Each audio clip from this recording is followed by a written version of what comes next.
Hey guys, my name is Crystal McLean and I'm here at the Arts Council. My mission has always been centered around financial literacy and making sure that our community is empowered, equipped, and educated as it pertains to finances. I didn't really grow up learning a lot about money, so I wanted to ensure that not only my child, but other children in the next generation was equipped as it pertains to money.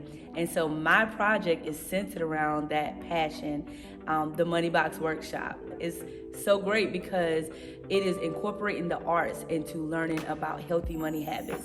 They'll be talking about budgeting, savings, investing, and you would not believe how many kids love talking about savings and investing. And we'll be talking about delayed gratification, some of the concepts that's not taught in school, as well as the parents are being able to learn in a separate environment that's relevant to them. So it's fun because the money box part, the arts piece of it, is them actually being able to put their vision on the outside of that box. So they get to design what that looks like. So whether they want to save up for something or they're just talking specifically about their future, totally up to them. But ultimately, they'll leave with the knowledge and the education in a very fun environment. So that's been the exciting part of this project. I expect to make a huge impact on the community. My biggest thing is I know I can't get everybody, but the amount of people I'm able to get, my hope is that it will trickle down. It would be a domino effect into the schools, into the households. My biggest goal was that it trickles more so in the house. So when the parents leave, they leave educated and equipped. The child leave, they leave educated and equipped, and they can have a conversation in the car and at the house. And so that trickles into the actual family culture. And so my biggest thing is that this impact does not stay here, but it actually travels across. And so it's not limited to Fayetteville, it can go beyond, but I want to start where I am in the community.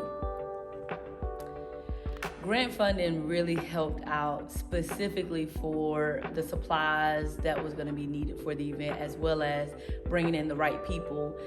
This year, I wanted to incorporate a videographer. That provided me the ability to pay for that so that I could package the material for future events. I wanted to make sure I had the same speaker, Kashana Hayward, who is the bomb. I wanted to ensure that she was a part of the project, and it allowed me to be able to contract her out of that. And I was able to do a lot of things to bring in the right supplies that was needed for the event without having to do it out of pocket.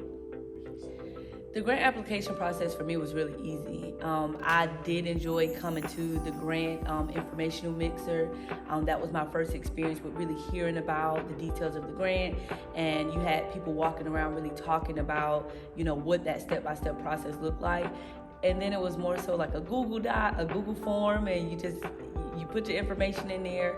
And then if you had any questions, I knew that I had assistance that I could always refer back to just from the previous event.